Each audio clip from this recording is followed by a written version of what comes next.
Good morning সবাইকে। সবাই কেমন আছো? আশা করছি সবাই খুব ভালো আছে। আর দেখো আমিও ভালো আছি। সকাল সকাল উঠে দেখো কী করছি না করছি সবটাই তোমাদের সাথে দেখালাম।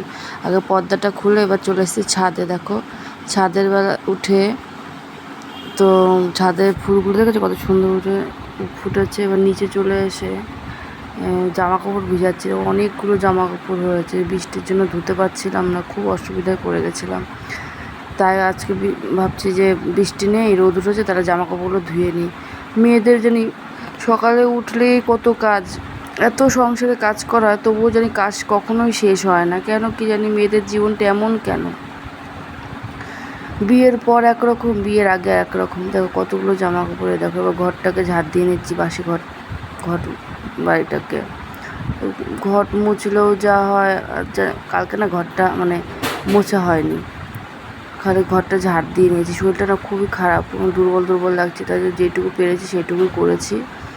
তো দেখো ঘরটা ঝাড় দিয়ে আমার বরমশাই বসে বসে ফোন দেখছে, আর মেয়েরা সব শুয়ে রয়েছে। বারান্দাটাকে ঝাড় দিয়ে নিচ্ছি, পরিষ্কার করছি। এবার প্রত্যেক দিনের কাজটা যদি প্রত্যেক দিন করে নেওয়া হয় না, তাহলে এতটা অসুবিধা হয় না। তো দেখো অনেকগুলো এমনিতে জামা কাপড় ভিজিয়ে রেখেছি কাচার জন্য।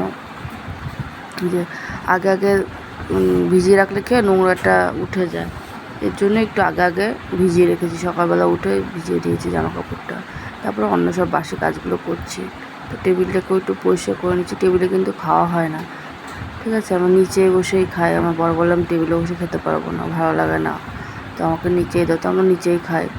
তো দেখো তারপর রান্নাঘরে চলে এসেছি, সব কাজ হয়ে গেছে। এবার রান্নাঘরে সব বসে করে নিচ্ছে। খুব ইঁদুরে না খুব উৎপাত করছে, আবার আগেটা এরকম উৎপাত করতো না, এখন আবার ইঁদুরে দেখে খুব উৎপাত করছে। ঘরের মধ্যে ঢুকে সব নোংরা ঠোংরা করে ফেলছে। যে দু একটা থালা বাসন থাকে যে সেই এই টোকাটাগুলো না সব ফেলে দিচ্ছে নিচে। তো কাঠ দিয়ে যে দরজাটা করা রয়েছে সেটা কেটে একদম টুকরো টুকরো করে ফেলছে নিচটা। আবার আমার বর একটুখানি কাঠ কেটে তারপরে ওই জায়গাটা লাগিয়ে দিয়েছে যাতে ইঁদুর না ঢুকতে পারে। তবুও যে কোথা দিয়ে ইঁদুর ঢুকে যায় আমি বুঝতেই পারি না, তাই আবার একটু পরিষ্কার করে নিচ্ছি, না হলে তো ওর মধ্যে দিয়ে তো কোনো কাজ করা যাবে না, যার জন্য আবার একটু মুছে টুছে পরিষ্কার করে দিচ্ছি। তো দেখো থালা বাসনটা মাজা হয়ে গেছে। এবার ধুয়ে টুয়ে সব আবার ধুয়ে টুয়ে বসাতে হবে রান্না রান্না রান্না বসিয়ে তারপর আরও ওই যে জামা কাপড় আছে সেগুলো তো কাছাকাছি করতে হবে। তো খুব তাড়াতাড়ি করছি। আর বরমশাই যাবে অফিসে যাবে, যার জন্য আরও তাড়াতাড়ি করে উঠতে হয়। তো দেখো থালা বাসন মাজা হয়ে গেছে, এবার হচ্ছে জলটা ভরে নেবো। তো আজকে আমার মেয়েটা ক্যামেরাটা ধরে দিয়েছে, আমি বললাম আমার বড় মেয়েকে যে আমাকে একটু ক্যামেরাটা ধরে দে, তাহলে একটু ভালো হয়। তো ক্যামেরাটা ধরে দিয়েছে, তাই আমি জলটা ভরে নিচ্ছি। যে ক্যামেরাটা এখন ধরে নিচ্ছে। এবার বোতলে সব জল না শেষ হয়ে গেছে। এবার না আমার বড় আবার ফ্রিজের জল খায় তো সবসময়, যার জন্য জল ছিল না, তাই আবার জলটা ভরে তাড়াতাড়ি করে ফ্রিজে ঢুকিয়ে দিলাম। খাওয়া দাওয়ার সময় এমনিতে জল লাগে, সবাই জানো। তারপরে ফ্রিজের মধ্যে জলগুলো সব ভরে নিচ্ছি। আমার বড় আগে বলতে না ফ্রিজের জল না ছিল না খেতে পারে না, তারপর রাগারাগি করে। ওর জন্য সকালবেলা উঠে যেসব কাজ বাসি কাজগুলো করি তারপরে আগে জলটা ভরে নিই। তারপরে কে এরকম মানে ঘরের বাইরেটা জল দেওয়া অবশ্যই কিন্তু কমেন্ট করে জানাবে সকালবেলা। কারণ ওই জায়গাটা পুরোটাই জল দিয়ে ধুয়ে নিলাম। খুব না স্লিপ হয়ে গেছে, বৃষ্টিতে খুব স্লিপ হয়ে গেছে। আর দেখো আমার উঠান বলতে এইটুকু গলি, এমনি আমার উঠান নেই, কিন্তু সে বড় উঠান। আর এখন তো ইট পেতে নিয়েছে, যার জন্য কোনো অসুবিধা হয় না। গোবরের কোনো কাজ নেই, কিন্তু আমার ওর শ্বশুর বাড়িতে গ্রামের বাড়িতে আমাদের গোবর দিয়ে সব কিছু করতে হয়। এর আগের ভিডিওতে দেখিয়েছি আমাদের বাড়িঘরটা একদম কত সুন্দর। তো ওটাই আমার খুব ভালো ছিল ঘর বাড়ি। তো দেখো আমার বরকে ডেকে নিয়ে আসলাম, তাড়াতাড়ি আসো ব্রাশটা করতে হবে। তো আমার বরই প্রত্যেক দিন ডাকে যে আসো ব্রাশটা করো। আজকে আমার তাড়াহুড়া দেখে আজকে আমি ডাক দিচ্ছি যে তাড়াতাড়ি আসো ব্রাশটা করতে হবে। তো দেখো আমার ব্রাশ করে নিচ্ছে, দেখো আমার বরকে আমি দেখাচ্ছি। দেখো ভালো করে বলছে, ভালো করে ব্রাশটা না করলে পরে দাঁতে পোকা ধরে যাবে। আর এখন তুমি সে করছি বাচ্চা নেই যে তোমার দাঁতের মধ্যে এখন পোকা ধরে যাবে। তুমি কি লজেন্স খাও না কি যে তোমার দাঁতে পোকা ধরে যাবে? না, তবু ভালো করে দিতে হবে। দেখো আমাকে বলছে তুমি কিন্তু 2 সেকেন্ডের মধ্যে ব্রাশ করতে হবে। তো আমার বরকে এসে বললো কি তুমি একটু চাটা করো, আমি কালকে থেকে করবো চাটা। তো চাটা ও বসে দিয়েছে, ও দুদিন ধরে ওই করছে চাটা, কারণ আমার শরীরটা বললাম তো ভালো নেই, মুখের মধ্যে কী যেন একটু হয়েছে, তার কথা বলতে খুব অসুবিধা হচ্ছে। ওষুধ খাচ্ছি, যতক্ষণ মানে ওষুধের টেম্পারটা থাকে ততক্ষণ ব্যথাটা কমছে, এছাড়া সে ব্যথাই হচ্ছে।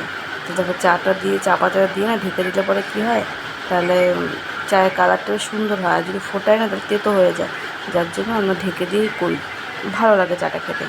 দেখো বরমশাই আজকে সবটা করছে, চা করেছে, চাটা ছেঁকে দিচ্ছে, তারপর বলছে খুব ভালো হয়েছে। আমি তো নিজের চা খেয়ে নিজেই বলছি খুব ভালো হয়েছে, আমাকে বলছি কেমন হয়েছে, আমি বলছি ভালোই হয়েছে। এবার বলা তো যায় না খারাপ হয়েছে, তারা চা করতে যাবে না। চিনিটা ঠিকঠাকই আছে। দেখো বিছানাটাকে এবার একটু গুছিয়ে নিচ্ছি। এর আগের দিন তো বাড়ি ছিলাম না, দুদিন ধরে, যার জন্য চাদরটা পাতা হয়নি। তো আমার বরমশাই রাতের বেলায় কাঁথাটা পেতেই একদম শুয়ে পড়েছে, ভালো লাগছিল না দেখে।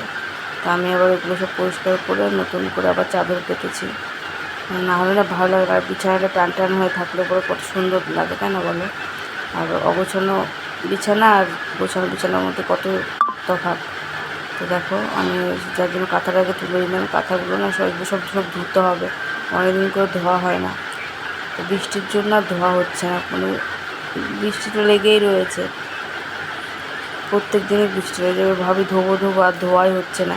ওর একা একা না এই এত বড় বড় ভারী ভারী জিনিসগুলো ধুতেও খুব কষ্ট হয়ে যায়, যার জন্য আমার বড়মশাই বলছে ঠিক আছে, যেদিকে আমার অফিসটা ছুটি থাকবে সেদিকে দুজন মিলে ধুয়ে দেবো।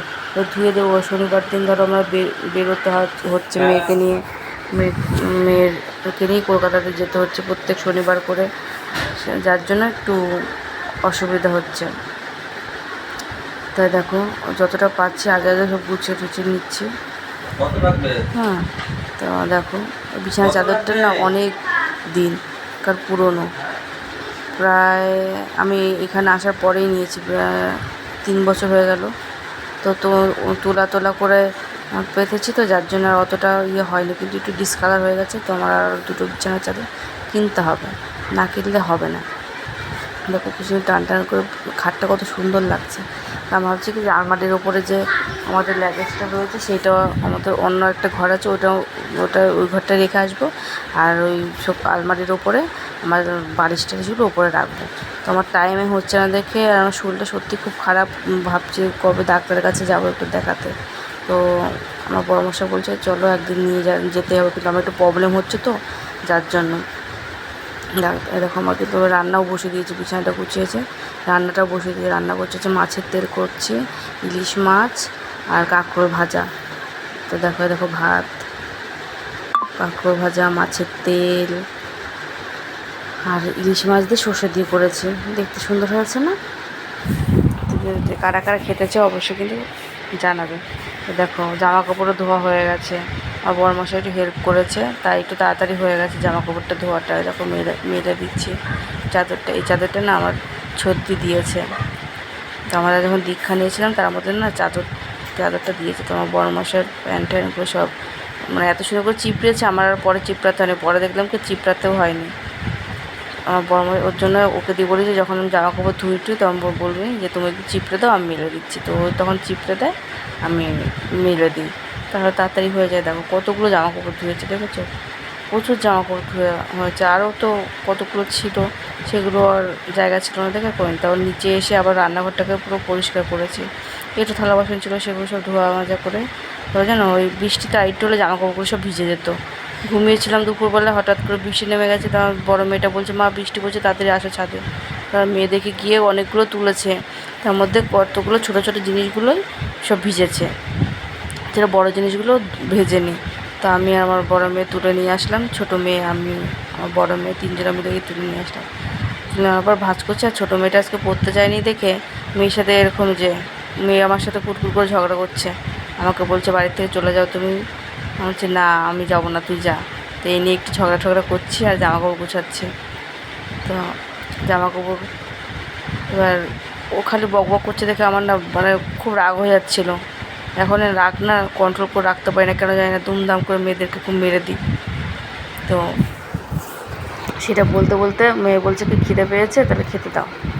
তো খেতে দিয়ে তারপর জামা কাপড় গুছিয়ে দেখো জামা কাপড়গুলো গোছানো হয়ে গেছে। এবার দেখো আমার শোকেসের মধ্যে সব তুলে দিচ্ছি। শোকেসটা বেশ গোছানো থাকার পরে বেশ ভালো লাগে, তাই না বলো? তাই হচ্ছে শোকেসের মধ্যে সব আলাদা আলাদা করে আমার নাইটি কাপড় সবগুলো চুড়িদারগুলো সব কিছু আলাদা আলাদা করে রেখে দিচ্ছি, তাহলে আর খুঁজতে হয় না, না খুঁজতে হলে ভালো হয়। তো এক জায়গাতে আমারগুলো আলাদা থাকে, আমার মেয়েদেরগুলো আলাদা থাকে, আমার বরেরগুলো সব আলাদা থাকে। তো আমাদের 4জনেরটাই আলাদা আলাদা জায়গা থাকে, তাহলে আর খুঁজতে হয় না, ওটাই ভালো হয়। তো দেখো আমার সব গোছানো হয়ে গেছে। এখন বলে দেখো রাত 9টা-10টার সময় নিয়ে এসছে মাংস আমার বর। তাহলে বলো কেমন রাগটা ধরে। সেই নিয়ে এই নিয়ে আমাদের মধ্যে ঝগড়া হচ্ছে, বলছে তোমাকে করতে হবে না, আমি টান মেরে গর্তে ফেলে দেবো। আমাকে না থাক, আমি করে দিচ্ছি। তা আমার বড় বলছে কি থাক, তোমার আর করতে হবে না, আমি করে নিতে পারবো, তুমি যাও এখান থেকে। আমার বড় মশাই রান্নাবান্না করছে আর আমি ঘরের মধ্যে বসে বসে টিভি দেখছি। তাই দেখো এরকম দেখা গেছে, বলছে খুব রাগারাগি করছে আমার সাথে। তো আমাদের ভিডিওটা কেমন লাগে না লাগে অবশ্যই কিন্তু কমেন্ট করে জানাবে, আর লাইক কমেন্ট শেয়ার এবং ফলো করতে কিন্তু ভুলবে না। টাটা।